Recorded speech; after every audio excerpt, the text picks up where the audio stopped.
Hello everyone, SS academy में आप सभी का स्वागत है, जिसे आप STDY सुमन एकेडमी के नाम से जानते हैं।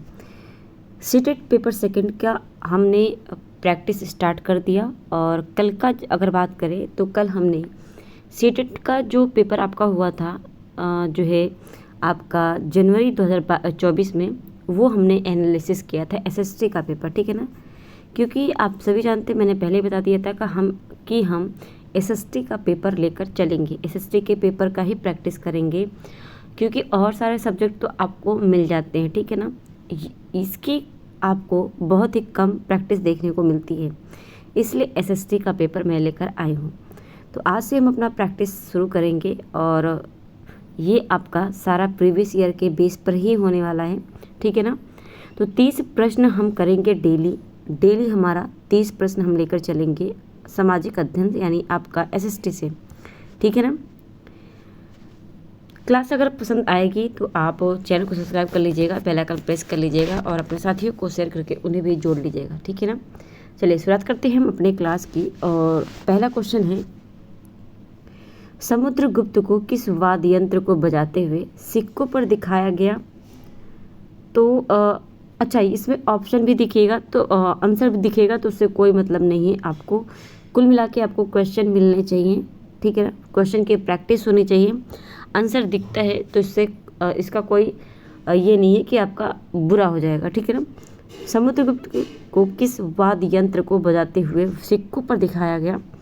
तो ये जो है आपका वीणा पर, ठीक है ना। वीणा पर बजाते हुए सिक्कों पर, ठीक है ना।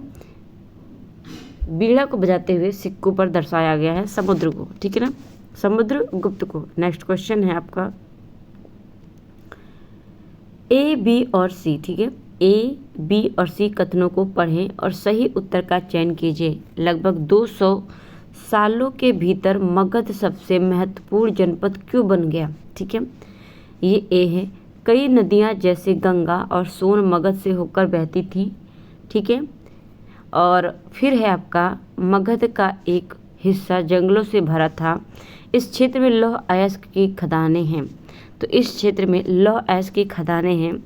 इसमें से कौन सा सही हो जाएगा? तो A, B, C तीनों ही आपके सही हो जाएंगे, ठीक है ना। ये तीनों कथन, तीनों जो बात हैं, ये तीनों ही सही हैं, ठीक है। नेक्स्ट क्वेश्चन है आपका, निम्नलिखित में से, ठीक है, निम्नलिखित में से कौन सा मध्ययुगीन काल के वाणिज्यिक शहर का लक्षण या रूपक है? तो मध्ययुगीन काल के वाणिज्यिक शहर का लक्षण और रूपक पूछा है, कौन सा है इनमें से? मंदिर अर्थव्यवस्था एवं समाज दोनों के लिए ही महत्वपूर्ण होता है।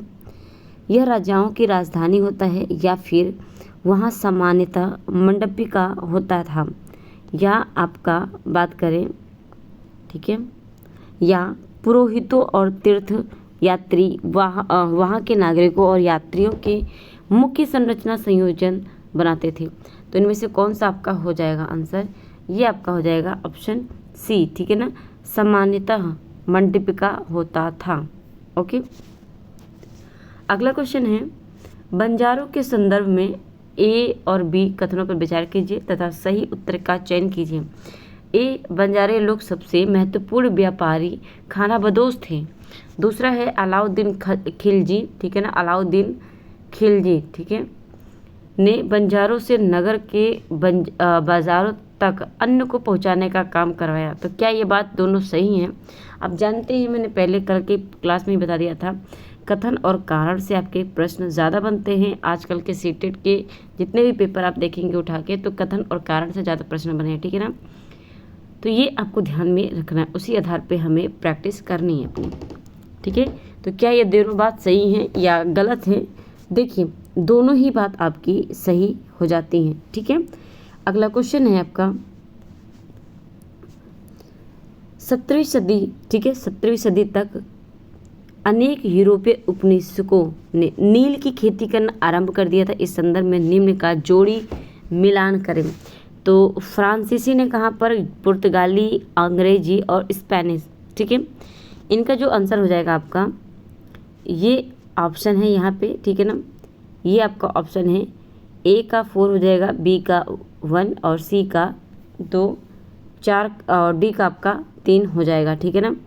तो आपका फ्रांसीसी, ये आपका कहाँ पर फ्रांसीसियों ने कहाँ किया, 1 मिनट, ये हाँ फ्रांसीसियों ने कैरिबियाई द्वीप में किया, पुर्तगाली ने ब्राज़ील में, ठीक है। अंग्रेज़ों ने कहाँ पर किया, तो अंग्रेज़ों ने जमाइका में और स्पेनिश ने वेनेजुएला में किया। तो इस तरीके से आपका जो पहला जो ऑप्शन है ये सही हो जाएगा। अगला क्वेश्चन है, सरकारी शिक्षण संस्थाओं में अध्ययन तथा सरकारी संस्थानों में नौकरी के अवसर में सहयोग हेतु किन आधारों को अपनाया जाता है, जाति, पारिवारिक आय, लिंग, व्यक्तिगत आय, सही विकल्प चयन कीजिए। तो इनमें से कौन सी जो है अपनाया जाता है, तो इसमें से सभी अपनाए जाते हैं। जाति देखी जाती है, पारिवारिक आय देखा जाता है और लिंग देखा जाता है, व्यक्तिगत, ठीक है ना। फिर आपका यहाँ पे ऑप्शन ए सही हो जाएगा। अगला क्वेश्चन है आपका, निम्नलिखित कथनों ए बी सी पर विचार कीजिए तथा सही विकल्प का चयन कीजिए। ए, विश्व के ताप कटिबंधों का वर्गीकरण अक्षांशों के आधार पर होता है। दूसरा है, उत्तर और दक्षिण ध्रुवों को जोड़ने वाली काल्पनिक रेखाएं अक्षांश कहलाती हैं। या फिर सभी देशांतरों की लंबाई समान होती है, ठीक है। तो इनमें से आपका कौन सा सही हो जाएगा, इनमें से आपका केवल ए जो है ए और सी सही हो जाएगा, ठीक है ना। ए यानी आपका जो ताप कटिबंधीय विश्व के ताप कटिबंधों का वर्गीकरण अक्षांशों के आधार पर हुआ है, ठीक है। लेकिन बीच में गलत है, उत्तर और दक्षिण ध्रुव को मिलाने वाली जो काल्पनिक रेखा ये अक्षांश नहीं होती है। आपके अक्षांश देखिए, ये आपका ग्लोब है, ठीक है ना, ये आपका ग्लोब है और ये क्या है आपका 0 डिग्री अक्षांश रेखा है, ठीक है ना। ये क्या है आपका अक्षांश रेखा है, ठीक है। जितनी भी पड़ी रेखा हैं ये सभी के सभी आपके अक्षांश रेखाएं हैं।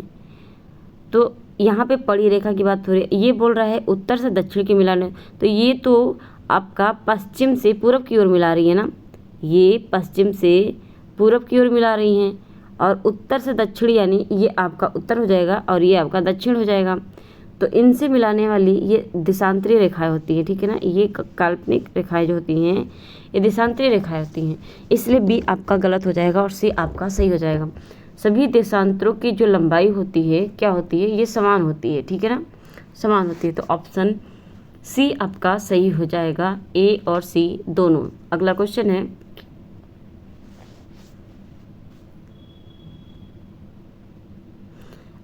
है, भारत के भौगोलिक लक्षणों को पढ़ाते हुए अध्यापिका ने छात्राओं को विंध्य और सतपुड़ा श्रृंखलाओं में बहने वाली नदियों को मानचित्र पर चिन्हित करने को कहा।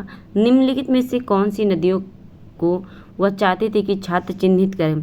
तो सतपुड़ा और विंध्य के बीच में जो नदी बहती है कौन सी है, नर्मदा और तापी नदी, ठीक है। महानदी तो इसमें यहाँ नहीं आता, गोदावरी नदी भी यहाँ पे नहीं आता और कृष्णा गोदावरी तो ये बहुत ज़्यादा नीचे चली जाती हैं। तापी और नर्मदा ये दोनों नदियाँ आपकी विंध्य और सतपुड़ा श्रृंखला में बहने वाली नदियाँ हैं, ठीक है ना। आपका ऑप्शन ए सही हो जाएगा। अगला क्वेश्चन है, महासागरीय धाराओं के संदर्भ में निम्न 2 कथनों पर विचार कीजिए तथा सही विकल्प का चुनाव कीजिए। देखिए सारे प्रश्न आप देखेंगे तो कथन और कारण से ही प्रश्न आपके लेकर आई हूँ, ठीक है ना, क्योंकि आपका यही जो है पैटर्न आपके पेपर में लाया जा रहा है और इसी पैटर्न के आधार पर आपके पेपर होने हैं। और यही अगर आप प्रैक्टिस कर लेते हैं तो टाइम गेनिंग होता है। अगर पहले से प्रैक्टिस किए रहेंगे तो आपका एग्ज़ाम में इजी हो जाएगा पेपर को अटेंड करना। जिस स्थान पर गर्म तथा ठंडी जलधाराएं मिलती हैं वह स्थान विश्व भर में सर्वोत्तम मत्स्य क्षेत्र माना जाता है। ये बात बिल्कुल सही है, ठीक है ना। जब एक तरफ से ठंडी जलधाराएं एक तरफ से गर्म जलधाराएं जब मिलती हैं तो यहाँ पे जो ये जो स्थान होता है यहाँ पे मछलियाँ बहुत उत्पादित होती हैं, ठीक है ना, मछलियाँ बहुत यहाँ पे उत्पन्न होती हैं। तो ये बात आपकी सही है। दूसरी बात है, जहाँ गर्म व ठंडी जलधाराएं मिलती है उस स्थान पर नौ संचालन में बाधा उत्पन्न होती है। क्या ये बात सत्य है? तो इसकी बात जो है ये दोनों ही सत्य हैं। जहाँ पे ठंडी और गर्म जलधाराएं दोनों मिलती हैं, मछलियाँ उत्पादन तो ज़्यादा होती हैं, लेकिन साथ ही साथ जो नौ संचालन होता है इनमें बाधा उत्पन्न होती हैं। तो ये दोनों बात आपकी सही हो जाएंगी। अगला क्वेश्चन है, एक मिनट, अगला क्वेश्चन है वायु दाब, ठीक है ना, वायु दाब के संबंध में निम्न कथनों का में कौन सा कथन सही है? वायु दाब के संबंध में बताना है। समुद्र स्तर पर वायु दाब सबसे कम होता है? नहीं, सबसे ज़्यादा होता है, ठीक है ना, सबसे ज़्यादा होता है। ऊंचाई पर जाने पर वायु दाब घटता है, ये बात बिल्कुल सत्य है। जब आप ऊंचाई पे जाते हैं, जैसे जैसे ऊंचाई पे जाते हैं, जो वायु दाब होता है वो घट जाता है, ठीक है ना, घटता है। उच्च तापमान वाले क्षेत्रों की वायु ठंडी होती है, कम तापमान वाले क्षेत्रों की वायु गर्म होती है, ऐसा नहीं है, ठीक है ना। तो ये दोनों उल्टा है, इसका ऑप्शन बी सही हो जाएगा। अगला क्वेश्चन है,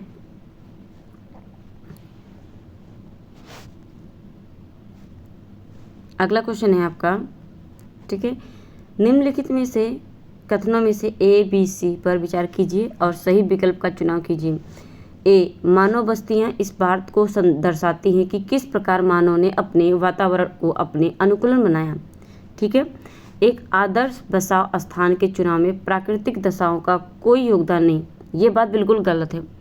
जब एक आदर्श बसाव की बात होती है तो वहाँ पे प्राकृतिक दशाओं का होना अनिवार्य होता है, वहाँ पे उनका योगदान होता है। और यहाँ पे बोला है कि नहीं होता है, तो ये बात तो गलत हो जाएगी, ठीक है ना, ये बात तो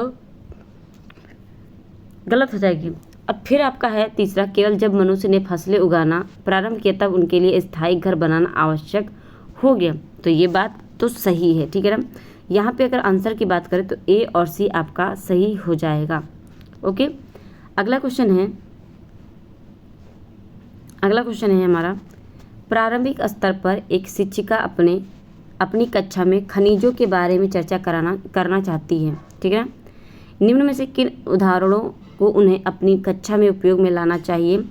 कौन सा उदाहरण लाना चाहिए उसको, ठीक है, खनिजों के बारे में बताना है उसको। तो ए, तांबा, अभ्रक, नमक और चूना पत्थर, इनमें से कौन सा सही हो जाएगा? तो इनमें से सभी सही हो जाएंगे, ये सभी खनिज होते हैं, ठीक है ना, जिनके बारे में शिक्षिका को चर्चा करना चाहिए।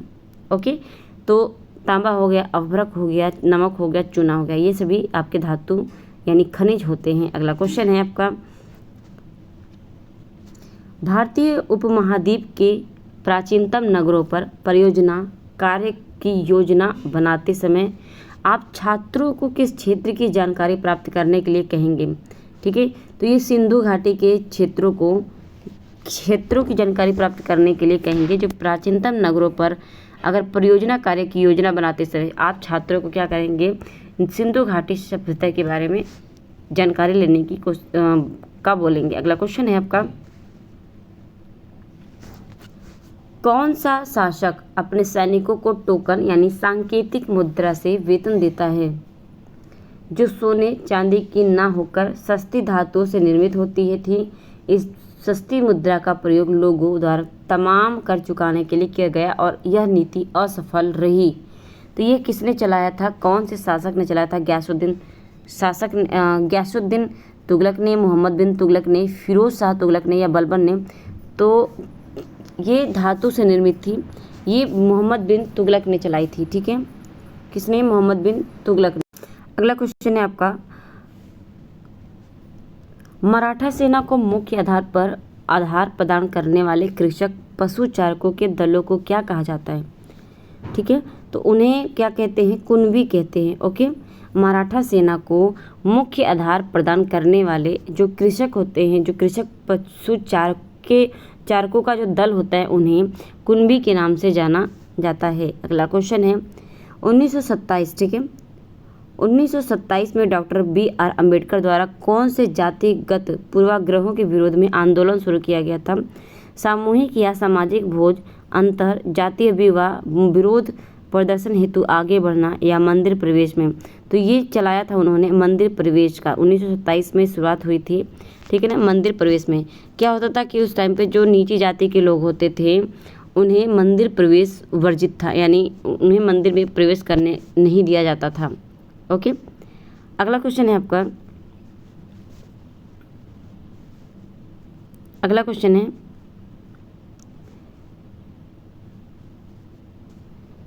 दृढ़ कथन, ठीक है, दृढ़ कथन सभी देशों ने निश्चय किया कि याम्योत्तर की गिनती संदर्भ रेखा से शुरू की जाए। कारण सभी देशांतरी याम्योत्तरों की लंबाई समान होती है। दिए गए विकल्पों से सही विकल्प चयन कीजिए। तो इनमें से कथन और कारण की बात है, और इसमें अगर बात करें तो कौन सा सही हो जाएगा, ठीक है, इसमें आपका ए और आर दोनों सही हो जाएंगे, और आर ए की व्याख्या भी कर रहा है, ठीक है। अगला क्वेश्चन है ग्रीनविच में दोपहर के 12 बजते हैं, तब ग्रीनविच के 25 डिग्री पश्चिम में क्या समय होगा, ठीक है, पश्चिम में क्या समय होगा ग्रीनविच के उसमें। तो इसमें आपका देखिए 12 बज रहे हैं, ये आपका ग्लोब है, ठीक है, ये आपका ग्लोब है, ये आपका ग्रीनविच है, ठीक है, बीचों बीच से। अगर यहाँ पे 12 बज रहा है तो आपके इसके पश्चिम में पूछ रहा है ना, इसके पश्चिम में ये कितना बज रहा होगा 25 डिग्री पर, तो ये आपका क्या हो जाएगा 25 डिग्री हो जाएगा, ठीक है ना, 25 डिग्री हो जाएगा। और यहाँ पे अगर बात करूँ मैं तो 4 से आप इसको क्या करेंगे, गुणा कर देंगे, ठीक है ना, 25 को 4 से आप जब गुणा कर देंगे, क्योंकि 1 डिग्री बराबर 4 मिनट, ठीक है, तो 25 चौको 100 हो जाता है, ठीक है ना, 25 चौको कितना होता है 100 होता है। यहाँ पे आपका आ जाता है 10:20, ठीक है ना, 10:20 और 1 मिनट 10 के यहाँ पे 20 मिनट हो जाएगा, ठीक है।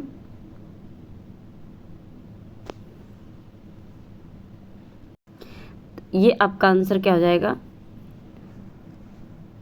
10:20 पूर्वाह्न, ओके। अगला क्वेश्चन है आपका, वही क्वेश्चन फिर से दोहरा दिया है, तो यहाँ पे आपका आंसर हो जाएगा मंदिर प्रवेश, ओके, मंदिर प्रवेश। अगला क्वेश्चन है निम्नलिखित में से 19वीं शताब्दी के कौन से समाज सुधारक उनके संगठन से सही रूप से मेल है। ए विवेकानंद विवेक समाज से, या राजा राम मोहन राय समाज प्रार्थना समाज से। तो राजा राम मोहन राय प्रार्थना समाज से नहीं है, विवेकानंद भी नहीं होगा। केशव चंद्र सेन ब्रह्म समाज से। अब ऐसा है कि ब्रह्म समाज राजा राम मोहन के द्वारा किया गया था, लेकिन ब्रह्म समाज सिर्फ राजा राम मोहन राय के द्वारा ही नहीं बल्कि कई लोगों के द्वारा इसकी स्थापना की गई है अलग अलग नामों से, ओके। तो यहाँ पे ऑप्शन केवल सी सही हो जाएगा। अगला क्वेश्चन है स्थायी पवनों के संबंध में कौन सा कथन सही है। स्थायी पवन ये किसी छोटे क्षेत्र में दिन में विशेष समय में चलती है, नहीं। ये विभिन्न ऋतुओं में अपनी दिशा बदलती रहती है, ये भी नहीं।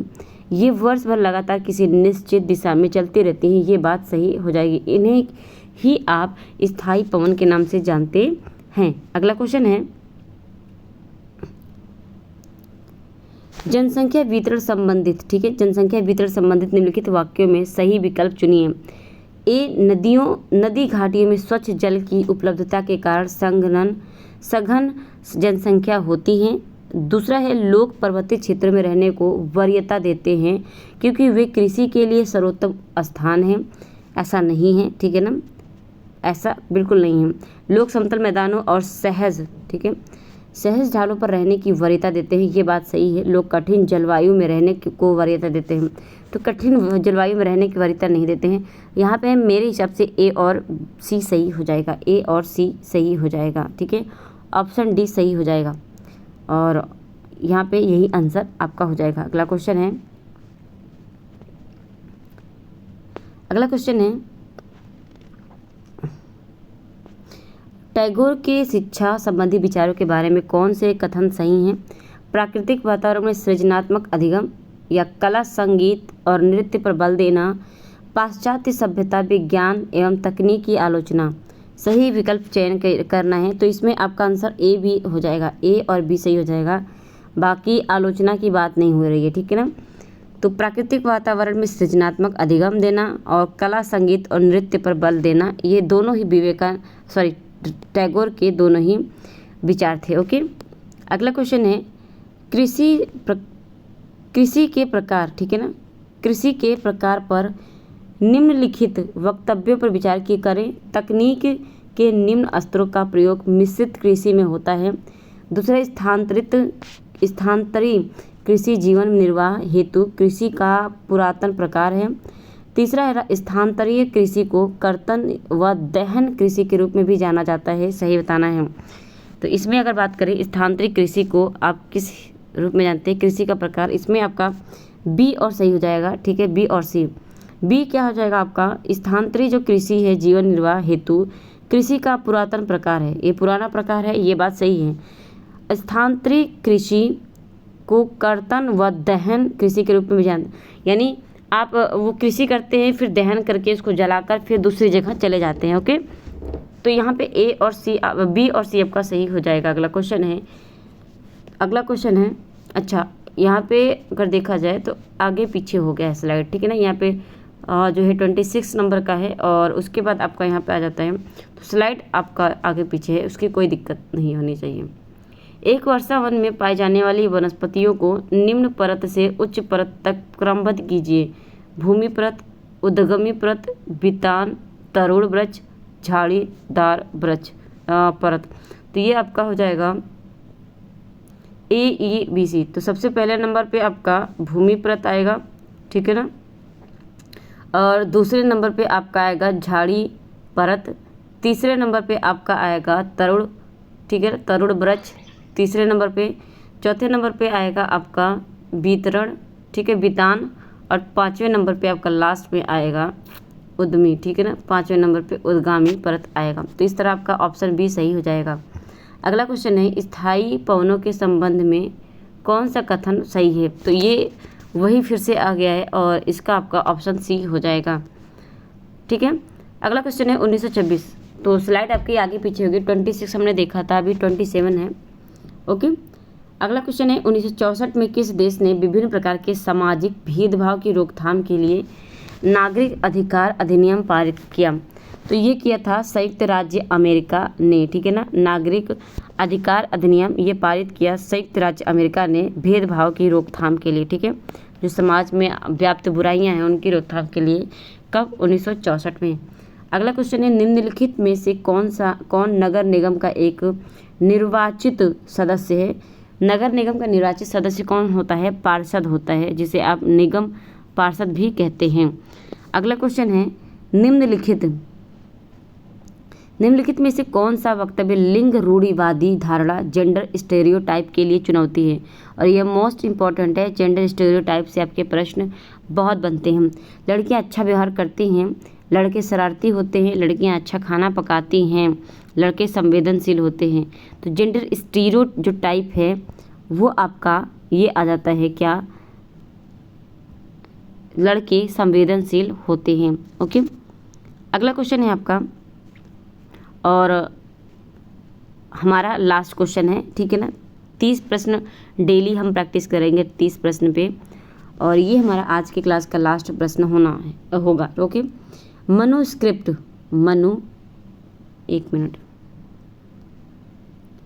मनुस्क्रिप्ट लैटिन भाषा को प्राप्त हुआ है। जो मनुस्क्रिप्ट है ये लैटिन भाषा से प्राप्त हुआ, जिसमें मनु शब्द का अर्थ क्या है। तो मनु शब्द का अर्थ है हाथ या हस्त। ओके, ये किससे प्राप्त हुआ है, ये इंपॉर्टेंट है, ध्यान में रखिएगा। मनुस्क्रिप्ट लैटिन भाषा से प्राप्त हुआ है।